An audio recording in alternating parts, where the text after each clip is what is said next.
ലോകകപ്പ് മത്സരത്തിനിടെ അർജന്റീനയുടെ ഇതിഹാസ താരം ലയണൽ മെസ്സിയെ കൊലപ്പെടുത്താൻ നീക്കം നടന്നതായി US പോലീസ് രേഖകൾ. മനുഷ്യ ബോംബ് ആക്രമണം ഉൾപ്പെടെയാണ് പ്രധാനമായും നടന്ന ഗൂഢാലോചന. അർജന്റീന ജോർദാൻ മത്സര സ്റ്റേഡിയത്തിനും അർജന്റീന ഈജിപ്ത് മത്സരവേദിയിലും വെച്ച് മെസ്സിയെ ആക്രമിക്കാനായിരുന്നു നീക്കം നടന്നതെന്നും പോലീസ് റിപ്പോർട്ടുകളിൽ പറയുന്നു.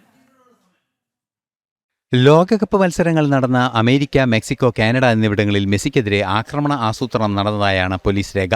പ്രധാനമായും ലക്ഷ്യമിട്ടതും അർജന്റീന ക്യാപ്റ്റൻ കൂടിയായ ലയണൽ മെസ്സിയായിരുന്നുവെന്നും സ്പാനിഷ് പത്രത്തിലൂടെ പുറത്തുവന്ന പോലീസ് രേഖകളിൽ സൂചനയുണ്ട്. ജോർദാനെതിരായ അർജന്റീനയുടെ മത്സരത്തിന് തൊട്ടുമുൻപാണ് ആദ്യ ആക്രമണ പദ്ധതി നടപ്പാക്കാൻ നീക്കം നടന്നത്. 3 പേർ ചേർന്ന് ആക്രമണം നടത്താൻ നീക്കങ്ങൾ നടത്തുമെന്നാണ് ഒരാൾ അമേരിക്കയിലെ ഡാലസ് വിമാനത്താവളത്തിൽ ഫോണിൽ അറിയിച്ചത്.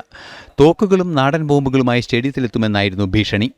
ജൂലൈ 7-ന് അറ്റ്ലന്റയിൽ നടന്ന ഈജിപ്തുമായുള്ള മത്സരവേളയിലും ആക്രമണം നടത്താൻ പദ്ധതിയിട്ടു എന്ന് റിപ്പോർട്ടുകളുണ്ട്. 4 ബോംബുകൾ ശരീരത്തിൽ കെട്ടിവെച്ച് ആത്മഹത്യാ ബോംബാക്രമണം നടത്തുമെന്നായിരുന്നു ഭീഷണി. സമൂഹമാധ്യമത്തിൽ ഈ ഭീഷണി പുറത്തുവിടുകയായിരുന്നു. ഇതേ മത്സരത്തിൽ തന്നെ ചവറ്റുകൊട്ടയിൽ ബോംബുകൾ നിക്ഷേപിച്ച് ആക്രമണം നടത്തുമെന്ന ഭീഷണിയും ഉണ്ടായിരുന്നതായി റിപ്പോർട്ടിലുണ്ട്. ലോകകപ്പ് മത്സരവേദികളിലെ സുരക്ഷ ഒരുക്കുന്നതിലെ വീഴ്ചയായും സംഭവം നിരീക്ഷിക്കപ്പെടുന്നുണ്ട്. എല്ലായിടങ്ങളിലും കൃത്യമായ പരിശോധന FBI ഉൾപ്പെടെയുള്ള സംവിധാനങ്ങളും പോലീസും നടത്തിയെന്നും റിപ്പോർട്ടിൽ വിശദീകരിക്കുന്നുണ്ട്. ഇന്റർനാഷണൽ ഡെസ്ക്, ജനം.